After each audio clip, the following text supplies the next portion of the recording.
all seen the hilarious memes about the oldest daughter and how anxious she is and how she's on top of everything. That's actually a real problem. Hey beautiful people, how you are doing today? Together Destiny here and welcome back to my channel. How you are doing? Hope you guys are doing great. Yeah, I went MIA for like 3 days and I'm going to give you guys a live update. It was my birthday on Thursday, August 10th, and also my 10th year anniversary. And yeah, you're getting switched up a look a little bit, okay? So anyway, I hope you guys are doing great. So today's video is video about Eldest's daughter, and I saw this video of a woman talking from I think she's a millennial because she said her parents is Gen X. So she went on to talk about how there's this eldest daughter syndrome and all that. If some of you guys don't know, I am the eldest daughter in my house. I don't think you guys know, but yeah, I'm the eldest daughter in my house, and I'm just like, okay, eldest daughter, and I was very intrigued with this conversation. Anyway, guys, let's go hear what this woman had to say, and then we'll talk. Do you ever feel like some of the most important conversations we need to have just don't happen until they eventually go viral on social media? Yeah. Well, finally, we're talking about eldest daughter syndrome. One of the most intense memories that I have is being with my siblings and cousins when I was about 7 or 8 years old and having my uncle storm into the room. I was the eldest child of all of them, all the cousins, all the grandkids. I am the eldest everything. And he grabbed me and spanked me. And I started crying and I said, "Why did you do that?" And he said, "Because I just came in here and asked you guys to be quiet and everybody's still screaming." And I said, "I'm not screaming. I listened to you. I did what you asked me. Why did you spank me, and how come you're not spanking anybody else?" And he said, "Because you're the oldest. You were supposed to make sure your siblings and your cousins stopped. If you don't want the consequences for this, then you step up and be responsible." I've always felt that that memory kind of defines my life in a way. And I'm in therapy again, and at the end of the decade of my 40s, and I feel like at this time in life, I think particularly for women, so much of what we have suppressed is coming up. Like perimenopause is part of this process. I think this natural process that it will bring up all the stuff. And I look at so many things in my life and where it ended up, and it, you know, there's a part of me that's like, it was never going to end up anywhere but here. I was never going to get married and have kids. I was my parents' parents. I was my siblings' parents. I was my cousins' parents. I've been mom number 2 as auntie. I've been taking care of my family since I was a little girl. And after going through this big surgery that my nephew had a couple months ago, and seeing the way that everybody treated me during that period of time and what they expected from me, it was really quite eye-opening. There are times at this point in my life where I feel like I'm not sure I even know who I am. I am so used to being a function in other people's lives. I am so used to caregiving. I am so used to being big sister, good daughter, that I literally don't know who I am. Hence why I'm on this journey of trying to center myself. I wrote about this today. I just cannot get this off my mind. And as I was writing, it was really hard to face all of the ways that I was treated so differently than my siblings. I had so much responsibility compared to them. My family had sky-high expectations for me. And so many people that are talking about this are in their 20s. Let's talk about the eldest Gen X daughters. We're literally taking care of our parents at this point. We literally need help right now. So if you can relate, you can find this article by clicking on the link in my bio. I can relate so hard to what she was saying. Like, oh my goodness, like I could. What? This is. Whoa. And she's saying the eldest daughter's revolution. I feel like it's already here now because we're seeing a lot of. Anyway, I have a lot to say anyway. A lot of people had reaction to this video and people were talking about it. Not just this video, but eldest daughter generally were speaking up about the eldest daughter syndrome. Let me know down in the comment section if you're an eldest daughter yourself and if you agree to this eldest daughter syndrome thing, and if you can relate to it, or if you cannot relate to it. If you're an eldest daughter, please go down in the comment section and share. And if you have an eldest sister or an eldest daughter, do you think that you treated her different or you treated her more like an adult even when she was a child? Let us know down in the comment section. So let's get your other people's thoughts on this. First of all, did anyone let y'all know we didn't want the job? There were two options bestowed upon us. One being we either manage it or we fix it. We don't have the audacity to watch your lives fall into shambles, but I would argue that intellectually and streetwise, we are the smartest. Now, before you start fighting in the comments, it's not even personal. We were the trial baby.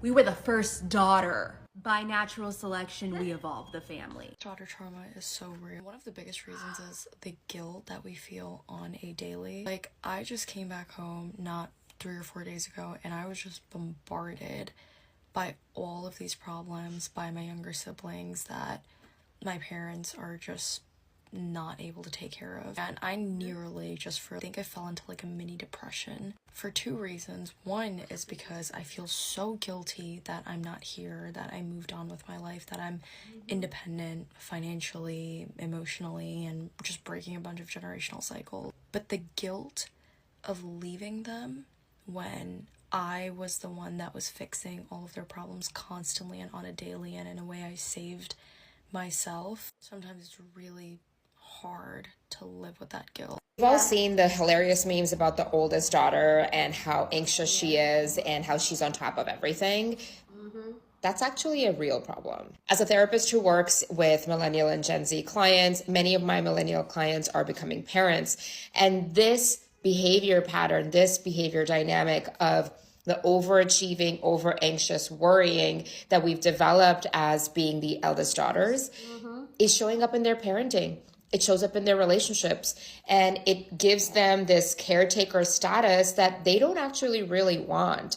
And it creates a lot of resentment in relationships, and people feel very unfulfilled in their lives. If this is you, I encourage you to think about behavior patterns that show up in your relationship that are keeping you unsatisfied. Think about how much you give to others, how you prioritize yourself, what your boundaries are, how often you say yes instead of saying no. Think about all of those things. It's important to recognize how you're showing up so you can actually break this generational cycle. Some of the most important conversations we need to have just don't happen until I hear your pain.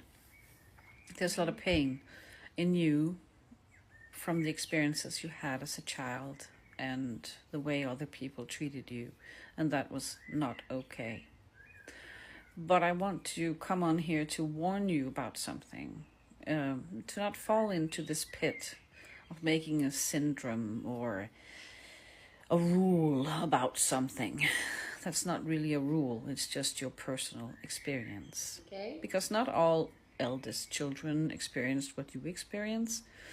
Not every girl in every family who grew up in this way did not go on to have husbands and children. So don't make your personal experience into a syndrome or something we should. Sorry, I had to stop the video. I don't think she was making it a general syndrome, like, oh, this is a syndrome. No, she was like, if there's a syndrome or there's a condition, it's not for everybody. So, but if it's something that most people can relate to, fine. But I don't think she was saying it in the aspect that, oh, it's every eldest daughter that was experiencing that. People are raised separately, but when majority of eldest daughter are talking and saying this is how they feel, then I feel like it's a thing to look at. Let's continue. Think of as a general rule. And I'm just saying this because I really see this all over this app, particularly. That every time I experience something, it must be something almost diagnosable. And that's not what it's about. Okay. And back to the more important part, your pain is real. For sure. What you experienced is real. And I'm so glad you're healing it. And I'm so sorry you had to go through that. It does not make it universal. She never said it was do you ever universal. feel like Oldest daughters, let's chat. Okay. Hi, I'm Nicole. I'm the oldest of 3. And I'm actually significantly older than my sister and than my brother. I'm 6 years older than my sister, and I'm 9.5 years older than my brother. It's just how it all played out. As oldest daughters, I think we're raised in quite a contrast. We're raised as natural born leaders. We're very direct and assertive. We have a mind of our own. As my mom used to always say, you're the strong-willed daughter. I was even called difficult, which is code for expressing and having my own thoughts and feelings. Yeah. And we have this innate will and grit within us. Part of the struggle is also that we're taught to be nice and accommodating and feminine and submissive. As oldest daughters, we need to honor our inner wisdom instead of fighting it. We need to have just don't happen. And Oh, pull up a chair, because this one's for me. Ooh. The oldest Gen X daughter. Well, that is me. And my mom decided to turn me into a parent when I was about 6. See, my mom had babies to try to trap my father. And when it didn't work, she had no use for us anymore. And that's when it was my job to step in and raise my brother. My brother also has special needs. He has autism. And let me tell you something, in the mid-'80s, nobody knew about autism. But all of that was my responsibility. Every last bit of it. I spent my entire childhood raising my brother, who was only 4 years younger than me. And every single thing was my responsibility. Talking to his teachers. Could you imagine? I couldn't go to birthday parties. I couldn't go to friends' houses. I couldn't join activities, after school sports. I couldn't do anything because my number one job was raising my brother. Now, I never held any resentment towards my brother. I still don't. I love him to death, and this is not his fault. But my mom. Yep, I said what I said.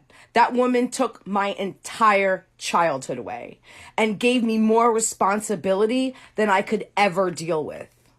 And as an added bonus, she was a gigantic steaming hot mess that I had to take care of as well.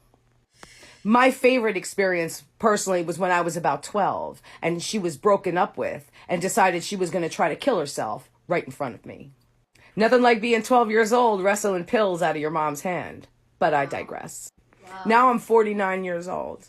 And I've been in this position, this role, my whole life. And I do not know who the hell I am now. I don't know what I want to do. I don't know what I like. Because I've spent my entire life raising and taking care of everybody around me. Because it's all I knew.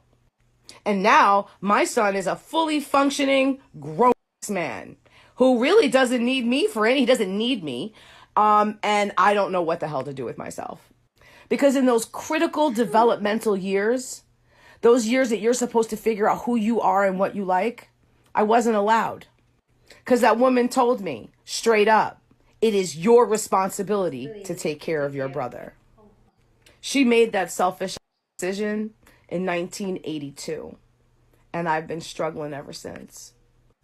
Now I'm on this quest to figure out who I am and what I like and what I want. It's tough, man. It really, really is. But I don't know. Wish me luck because I am the older Gen X daughter and I took care of everyone. Wow. Wow. Let me know your thoughts about this down in the comment section. I'd love to know what you think about this conversation down. So go ahead and share your thoughts, but please keep it respectful. You don't have to disrespect anybody for you to air your opinion. Here on this channel, we give our conversation. We have amazing conversation without being disrespectful or calling each other's names, okay? So, like I said initially in the beginning of the video, I'm a first daughter myself and I can totally relate to most of the things they were saying. And I'm almost 40, okay? So, I can relate so bad that even now, I feel like now, like I would say it, I know my mom watches my video, so I'm going to say what I'm going to say. I wasn't raised, literally, I wasn't raised. I was raising my younger ones. I have 5 younger ones, and I was made to be like the second mother. My younger sister is getting married, and I literally feel like the mother of the bride, like soon, like because I literally raised her, I literally nurtured her as a baby. At age 9, I was literally 8. At age 8, I was literally already nursing a baby, a newborn baby. My immediate younger one were very close in age, but still, I was made to take care of them. We'll come back from school together. I'm to fix lunch for them. If anything gets bad in the house, I'm to be blamed because I was there with them and they choose to spoil something in the house. And I feel like that has literally made me, I have a lot of anxiety over being a perfectionist because literally, like, I feel like it's a problem for me. Like, I can't afford for things to spoil, that I become so cautious of things around me. And like when I was saying my therapist, and she was like, you're a perfectionist, and she literally said it that it stems down for being the eldest in my household. And I can totally relate. This is a whole lot of trauma, and I feel like if you're an eldest daughter and you struggle to be structured, or I said not structured, you struggle being submissive, or you have a mind of your own, I feel like you've gotten to that place where you're very rebellious. Because I personally, because I was taught to always follow the rules to make sure things don't get bad, to raise so that I can serve my husband, raise so that I can serve the people around me. That's how I was raised, so that I can know how to take care of my younger ones, how I can take care of my husband. And now I feel like I've gotten to the place where I am so self-sufficient for myself that I feel like I don't want to even hear anybody tell me what to do. Like, I don't want nobody, no. You're not going to tell me what to do. You're not going to take that away from my life, which comes off like almost like I'm rebelling against everything I know and everything I was raised to know. And like my friends, they will say that I think with the left side of my brain because I'm totally going against everything. And funny enough, I feel like this has also stemmed from even my mom, that everything my, like, literally myself and my mom were real words and opposite. Like, if my mom is going here, I'm going here. Like, it just becomes like a default for me. Like, I just, and I feel like it really stems down from that eldest daughter syndrome, that I'm like, you know what, I'm not going to be anything like my mother, who who decide to have children and decide to shift the responsibility of taking care of those children to our eldest daughter, which is me. And I'm like, and I feel like that's why I've always had that conversation with myself if I want to have a child. And even in my head, I already know how I want to structure myself if I have a child. My child is not going to be, come to think of it, that you're leaving a baby with a 9 years old child. Like, why? That was so Woo! This is real, guys. And I'm happy we're talking about this, and I'm happy that Ella's daughter are beginning to seek help and therapies and all that. I am anyway, because it has made me being a freak, like a control freak, that some people cannot understand why I'm such a freak. Even my husband can understand why I want to control everything. Like, I need to have control of everything, or else I feel a lot of anxiety and I feel like things will go wrong. And that's not even a healthy way to live. Anyway, guys, let me know your thought about this conversation down in the comment section, because that's what we do here. We have banging conversation, so go ahead and share your thoughts. Let me know if you like this new style of video, so let me know down in the comment section. Please share this video with somebody that you want to be part of the conversation, because that's what we do here. We have banging conversation, so go ahead and share this video. Don't forget to give this video a big thumbs up, smash the like button, because that helps YouTube to push out my content, and that will be you supporting your girl. With that all said, guys, I will see you guys in my next video. Deuces. Subscribe if you haven't subscribed.